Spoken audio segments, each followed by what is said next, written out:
Muy buenas noches con todas y con todos. Ya estamos aquí en el Polilegislativo EC una vez más, aquí trayéndoles enteras las noticias como tal. Y hoy tenemos un invitado sumamente especial. Tenemos con nosotros a Diego Cedeño. Él es experto laboral en el derecho laboral, valga la redundancia. Entonces, Diego, ¿cómo estás? Muy buenas noches. Primero, muy buenas noches, mil disculpas por problemas de conectividad. Me encuentro en el Cantón Guano de la provincia de Chimborazo, saliendo de una asamblea de una organización sindical y mil disculpas por los minutos de demora. Sin embargo, prestos de acá para poder conversar, para poder dilucidar algunas dudas que puedan tener sobre temas de interés en materia laboral y sobre todo también para aprender, porque en estos procesos siempre el que expone se lleva algo importante de las experiencias, de los conocimientos de quienes participan. Desde ya, a ti muchas gracias por la invitación, por la deferencia y a todos muchas gracias por participar y buenas noches con todos. Y esperamos no tenerte solamente hoy día, esperemos tenerte en algún otro momento, en algún otro espacio, Diego. Entonces, ¿te parece si comenzamos? Vamos a ver. Entremos un poquito en contexto para todas las personas que nos encontramos conectados. Esto también se va a retransmitir en vía TikTok en el Polilegislativo S. Y recuerden que también los días sábados las entrevistas las subimos en la plataforma de YouTube en el Polilegislativo S. Síganos, compartan esta información porque lo que nosotros deseamos es tener una cultura más informada, una sociedad más informada sobre todo. Entonces, comenzamos.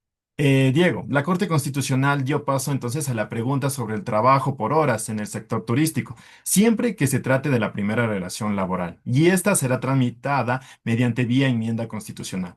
El organismo se pronunció sobre las preguntas enviadas ya por el Ejecutivo el día jueves 4 de septiembre. La Federación, por ejemplo, Nacional de Cámara Provinciales de Turismo manifestó su respaldo a esta pregunta porque esto les va a ayudar a contratar más personal para cubrir la demanda que generan los visitantes cuando se trata de feriados en temporadas altas, ¿no? Entonces, y también, obviamente, otra de las preguntas que dio paso la Corte Constitucional fue el tema de la reducción de asambleístas, también por vía enmienda constitucional. Entonces, Diego, aquí te pregunto, ¿tú qué crees? ¿Crees que esta enmienda constitucional respondería a una necesidad real del sector? Por ejemplo, las modalidades de contrato ya previstas en el Código del Trabajo, como por ejemplo contratos eventuales o de temporada. ¿Tú qué crees en ese aspecto, Diego? Bueno, ya que vamos de golpe a la pregunta, de forma directa a lo que quiere saber el público. Lo importante es tener transparencia a la hora de establecer el anexo que va a estar incorporado a la pregunta que tiene que ver con el tema de la incorporación del régimen jurídico del trabajo por horas para el sector turístico. ¿Y por qué es importante tener transparencia en ese anexo? Porque lo que no tenemos es el método de cálculo para saber exactamente cuál va a ser el salario pagado. Porque sólo así tú podrás establecer de manera coherente y concreta si es que hay una regresión de derechos, considerando que en materia laboral los derechos de los trabajadores cumplen un principio, que tienen que ser progresivos en el tiempo y no regresivos. Entonces, mientras tú no tengas claridad sobre cuál va a ser la modalidad de cálculo a la hora de establecer el valor a pagar a los trabajadores por su trabajo, nosotros no podemos efectivamente establecer con coherencia, con claridad, si hay un retroceso o una regresión de derechos. Mientras no tengas esa regla de juego clara, mal podría un laboralista, más mal podría un abogado o una persona conocedora de temas laborales poder lanzarse a la aventura a establecer si ha habido una afectación a los derechos de los trabajadores. Ha habido en algunas oportunidades que incluso decisiones de este nivel que inicialmente parecen ser regresivas, terminan siendo interesantes, ¿no? Pero no quiero quitarle mérito a ningún sector que opina sobre el tema del trabajo por horas hasta que no tengamos con claridad, con transparencia, cuál va a ser la fórmula de cálculo para determinar cuál va a ser el valor hora que se pagará a ese sector de la industria ecuatoriana. Y digo, entonces, ¿tú crees que, por ejemplo, en este aspecto, ¿no? De lo que tú mencionas, ¿crees que ya puede haber entonces riesgos de precarización laboral?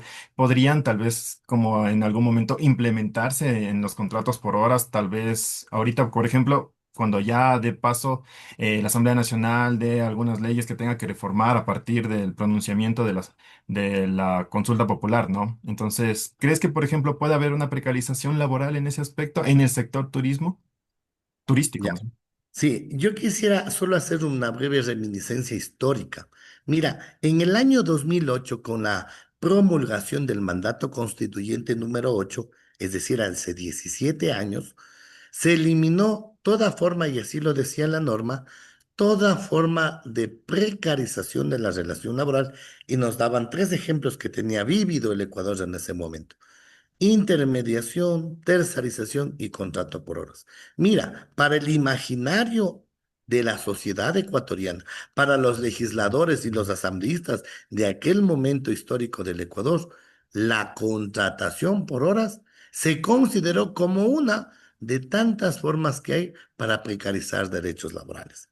Ahora, regresar a la contratación por horas tiene que hacerse, me imagino yo, considerando también estos aspectos históricos, para que este nuevo retorno, esta modalidad contractual, primero no caiga en esos bemoles, en esas equivocaciones, en esos excesos que había en el año 2008 o antes del año 2008 con la contratación por horas, porque si no, estamos condenados nuevamente a repetir esos errores históricos y pasarán pocos años y nuevamente se eliminarán estas formas porque terminan siendo medidas que asfixian al trabajador frente a lo que efectivamente debería gozar como derechos mínimos o fundamentales. Entonces, ¿crees Entonces, que, por ejemplo, esta reforma sí afectaría el principio de estabilidad mínima en los contratos de trabajo que ya está establecido, por ejemplo, en el Código del Trabajo? claro, el tema es que hay un montón de derechos en materia laboral que uno los considera de carácter fundamental. Sin embargo, llega un momento en la Corte Constitucional o la misma Corte Nacional que esos derechos fundamentales que para ti eran importantísimos, después resulta que no han sido tan fundamentales, tan importantísimos, porque, por ejemplo, en el tema de la estabilidad, expresamente la Corte Constitucional incluso ha señalado que el tema del derecho al trabajo o los conflictos de orden laboral no pueden resolverse ya con acciones de protección.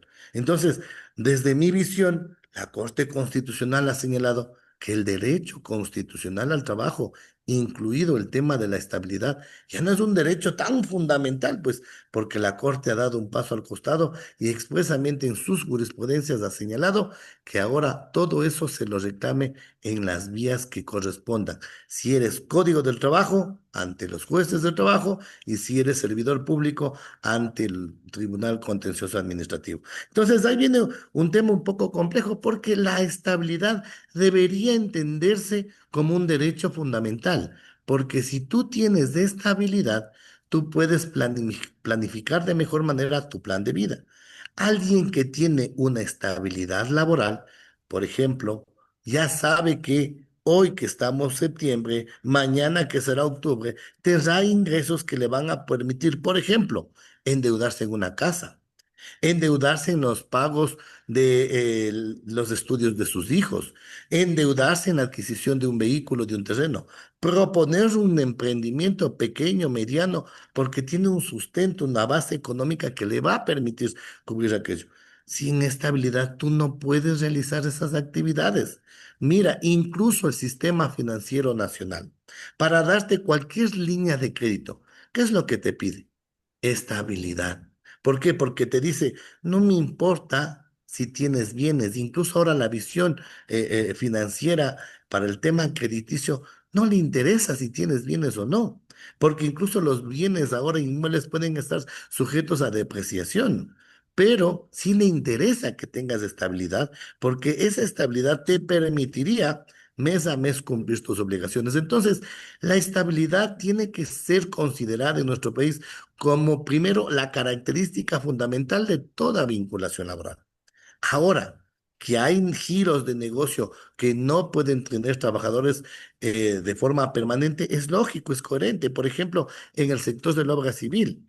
Pero en esas excepciones, mira, nuestra legislación actual dice contrato eventual, contrato condicional, contrato de temporada, 35% de incremento adicional a su remuneración. ¿Por qué? Porque a cambio de tu estabilidad, te mejoro ligeramente tu remuneración. Buscamos este juego de pesos y contrapesos para tratar de garantizar algún criterio de justicia a la relación laboral. Y en este aspecto, más o menos lo que tú mencionas, Diego, y ahora, ¿cómo entonces el trabajo, o más bien dicho, cómo entonces esta reforma podría impactar en en los derechos de la seguridad social, ¿no? De todos los trabajadores, especialmente en aquellos que son aportantes en el IES y en el acceso a las prestaciones? ¿Cómo entonces esta reforma podría afectar si es que ya solamente son por horas? Ya, ahí viene un detalle. Hay una regla general que a veces no se menciona porque es un poco peligrosa para algunos sectores. Como regla general, toda persona que recibe ingresos tiene que aportar al seguro social. Esa es la regla. Mira, venía yo pensando, mientras conducía, venía pensando en un caso interesante para dar una explicación en este tema de la seguridad social, el tema de los futbolistas. En el tema de los futbolistas tienes la ley del futbolista, ¿no? Y te dan ciertas condiciones. Pero de mi experiencia, luego de 13 años de ser asesor en la Comisión del Derecho al Trabajo en la Asamblea Nacional y haber participado en las reformas laborales de los últimos 10 años al menos, hay una realidad que uno se queda a veces anonadado. Por ejemplo, en el tema de los futbolistas te decía, la norma te dice que todo ingreso tiene de un trabajador tiene que grabar para el pago de la seguridad social, porque la seguridad social se basa en dos principios, en el principio de solidaridad y el principio de solidaridad intergeneracional. Es decir, que el que más gana apoya con su ingreso o con su aporte al que menos gana para que todos gocen igual los beneficios. ¿Y por qué es intergeneracional? Porque el joven, el que recién se vincula a la vida laboral, ayuda a cubrir las obligaciones del viejito, del que está jubilado, ¿ya? Pero la explicación, el caso es el siguiente. Un futbolista, generalmente cuando tú revisas en el IES, lo aportan o lo afilian con el básico. Y tú dices, a ver, ¿cómo? Pues un futbolista que gana 10.000, 20.000, 100.000, millón de dólares mensuales, ¿cómo es que aporta en el Ecuador simplemente con el básico? Entonces, esos son exabruptos, general nunca cambió. Siempre fue que todo ingreso de una persona que tiene actividad comercial o en relación de dependencia tiene que apostar al Instituto Ecuatoriano de Seguridad Social en su totalidad. Ahora, como esa es la regla general, en el caso que tú mencionas del trabajo por horas, si yo gano $10, $20, $30 por hora, esos 5, 10, 20, $30 tienen que generar un monto al final del mes y sobre eso tendré que pagar seguridad social. Porque si yo no pago seguridad social desde el primer día de trabajo, o al menos con las exoneraciones que da el Instituto Ecuatoriano de Seguridad Social, porque te ha dado un tiempo prudencial para que puedas pagar tu primer aporte, si tú no pagas, ¿qué tal sufres un accidente en el tema turístico? Estás en la embarcación, el piso mojado, te caes, te rompes una pierna y quieres irte al IES y no estás afiliado, no estás apostando. ¿Cómo esperas que el IES cubra Entonces, todo contrato de relación de dependencia incluidos los contratos por hora, por regla general, tienen que apostar a la seguridad social. Y ahí venía la observación que te hice al inicio, que no podemos hablar de regresividad de derechos, de precarización de derechos, si no sabemos con absoluta certeza qué fórmula de cálculo tiene por hora. Vas a considerar el sueldo básico más el proporcional del 13º, del 14º, el fondo de reserva, o adicional a eso le vas a poner un valor adicional por lo que le estás claudicando a no tener estabilidad laboral, como sucede actualmente en el Código del Trabajo con el contrato ocasional, eventual o temporada. O en su defecto, vas a poder diferenciar que un contrato por horas para un negocio que tiene 3 empleados pagará esto, para el que tiene 300 empleados pagará un valor mayor y para una cadena transnacional que tiene 3.000, 30.000 empleados tendrán que ganar un valor con mucho más criterio, con mucho más carga remunerativa, porque hasta en eso tenemos que determinar que el valor hora no es el mismo, pues pagarle a un negocio que tiene ahí, qué sé yo, en baños, donde subes, te tomas la foto, y bien que es una internacional. Entonces, esos aspectos se tienen que discutir para que la hora de la verdad, cuando se mande el anexo, se consideren todas estas singularidades que tiene el trabajo y que a la fórmula de cálculo sea transparente y coherente con el giro del negocio, con la pérdida de estabilidad que tiene el trabajador y con el tipo de empresa para la cual su fuerza laboral está ayudándole a crecer. Y entonces, por ejemplo, tú, Diego, en términos prácticos, ¿no? Para las personas que no son mucho tampoco del derecho laboral, ¿no?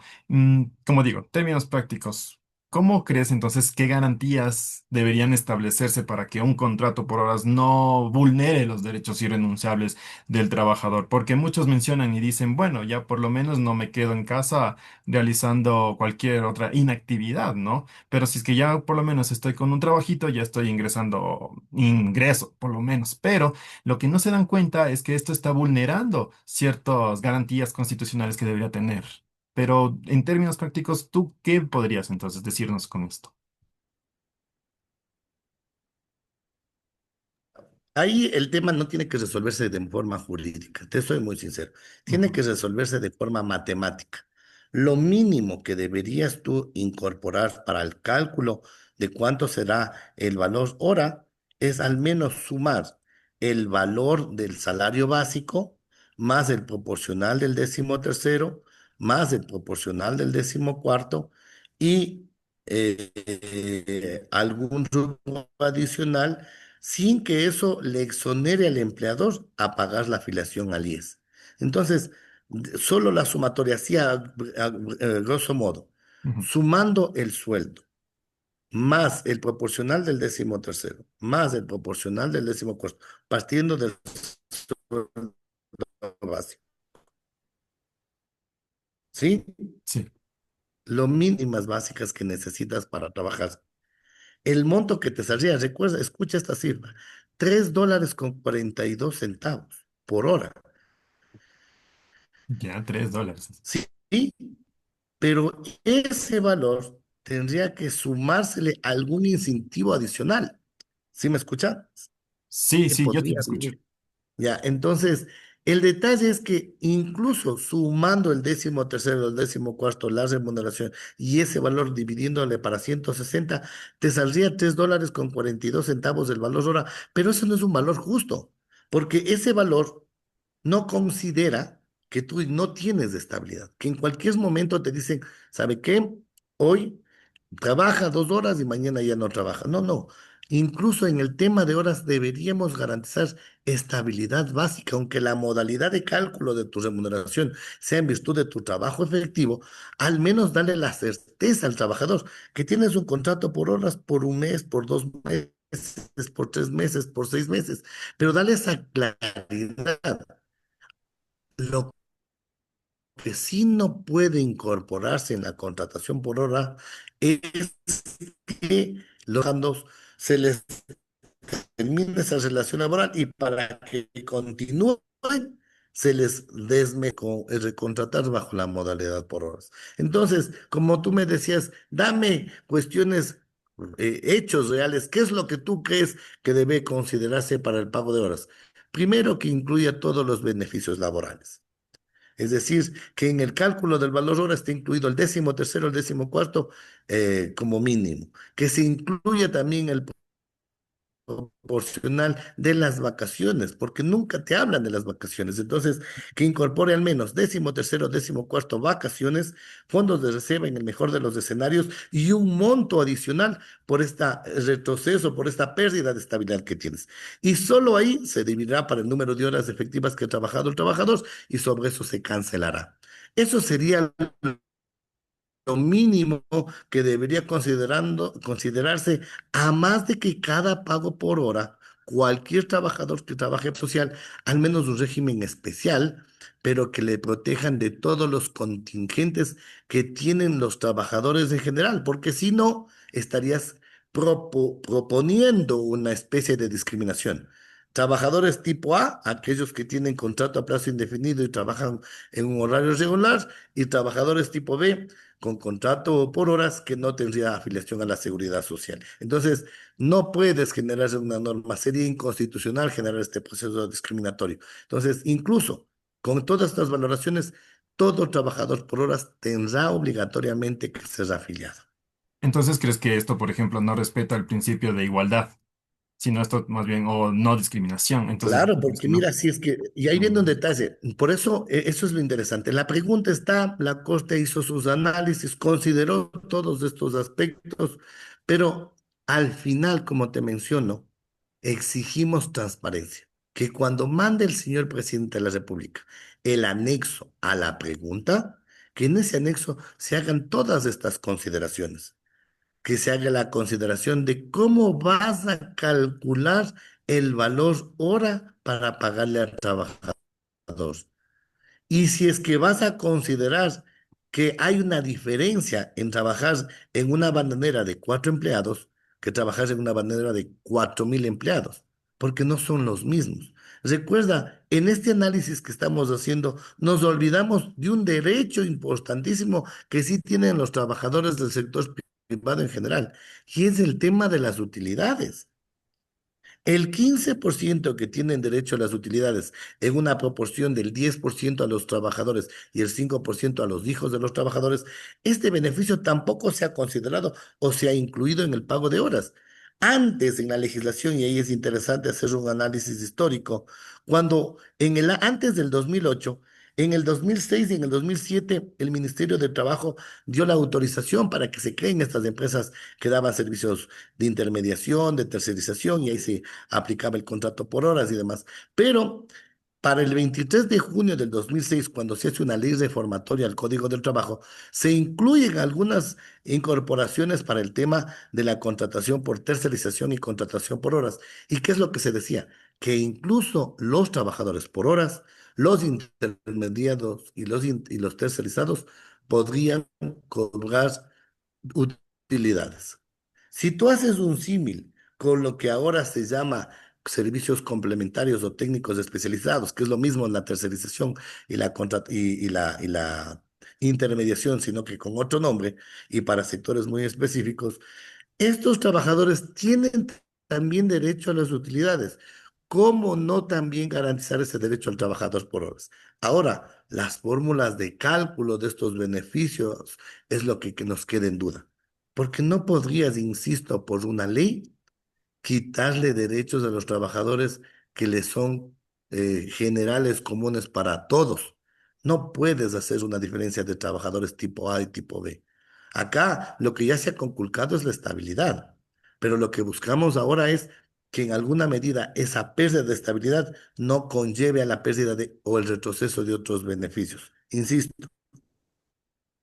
13º, 14º, vacaciones, utilidades, afiliación al Seguro Social, que al menos se traes.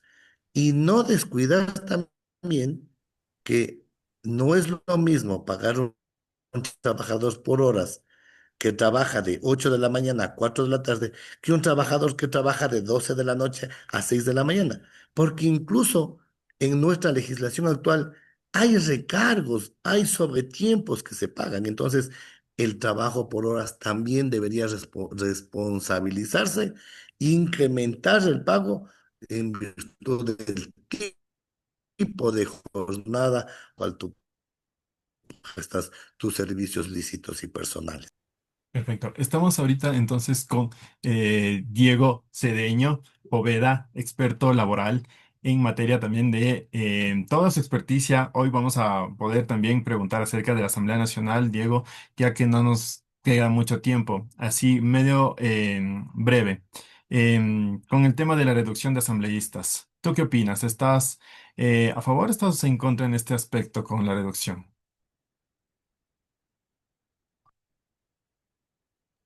Sería un poco ingrato de mi parte decir si estoy a favor o en contra. Mira, hay muchos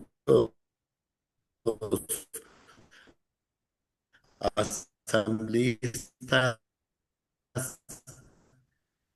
con los cuales yo trabajé, con los cuales pude formar equipo o formé parte. No, entonces que los asambleístas se reduzcan en su número.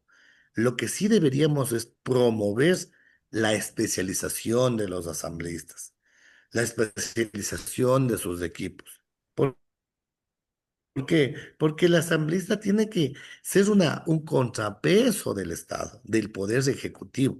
Tú no puedes tener un país que funcione como reloj suizo si el poder legislativo, que tiene esa facultad importantísima de la fiscalización, está sometido al poder ejecutivo. En cualquier gobierno, no en este, en cualquier gobierno.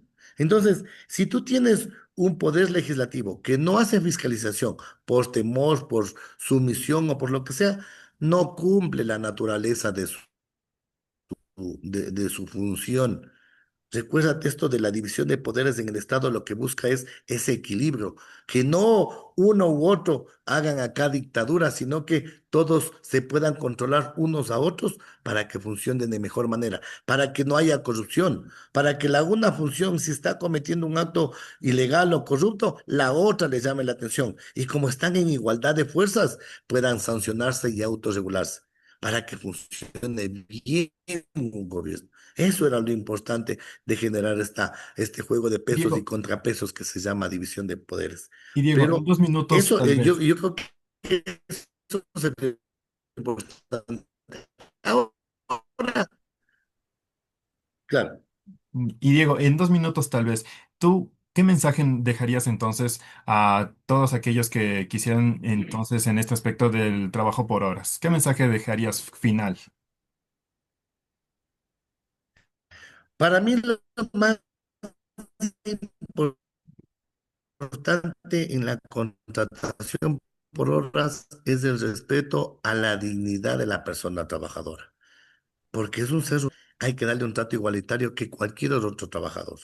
Y los trabajadores en general en este país reciben afiliación al Seguro Social y protección del mismo desde el primer día.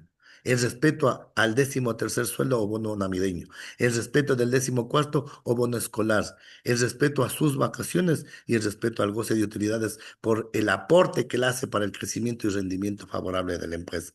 Si tú no respetas al menos esos elementos, a la hora de determinar el valor del pago por horas, tú estás atacando a la dignidad de los trabajadores. Y eso, por cualquier lado, es inconstitucional, es ilegal y sobre todo injusto.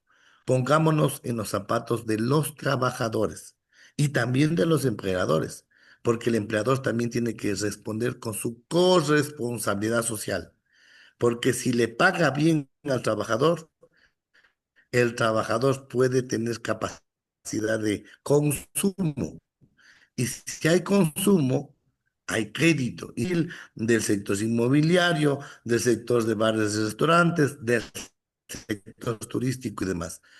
No pensemos a corto plazo en industria, en el mejoramiento de comercios y demás. Perfecto. Muchísimas gracias, Diego. Ahorita entonces, con este poquito tiempo que tal vez nos queda, alguien tal vez entonces en el público que desea hacer su pregunta para que Diego pueda responderle así muy brevemente, porque como no nos queda más tiempo, entonces esperamos que tal vez para una próxima entrevista, ahí sí, con más anticipación, Dieguito, ahí sería buenísimo. No te Se me preocupes, fueron no te unos cinco preocupes. minutos sin querer. No te preocupes. Bueno, tal vez por aquí, entonces déjame revisar solamente en el chat si es que alguien tal vez dejó sus preguntitas por aquí. Por aquí no tenemos también alguna preguntita. Entonces, creo que podemos dar por finalizado. Diego, te agradezco mucho también por haber estado aquí con nosotros en el Polilegislativo S y a todos y a cada una de las personas que se han dado cita para esta maravillosa entrevista que a todos nos queda muy claro la explicación sobre el tema de la contratación por horas. Entonces, quiero dar por finalizada la entrevista. No olviden también seguirnos en las páginas oficiales del Polilegislativo S. Nos encontramos en Instagram, también aquí parece? Ah, muchas gracias. Gracias, Tony Lozada. Les agradecemos mucho también por estar aquí con nosotros. Entonces, el día sábado, más bien dicho, vamos entonces al viernes retransmitir esta entrevista por TikTok y el día sábado vamos a subirla ya por las plataformas oficiales de YouTube. Les agradezco mucho a todos y todas. Diego, una vez más, muchísimas gracias por estar aquí. Les No, a agradezco ti mucho. muchas gracias y gracias por darte ese tiempo para poder capacitar y informar a la comunidad a través de estos medios sobre temas de importancia. Les agradezco mucho. Te agradezco mucho. Hasta luego. Chau, chau, chau. Chau.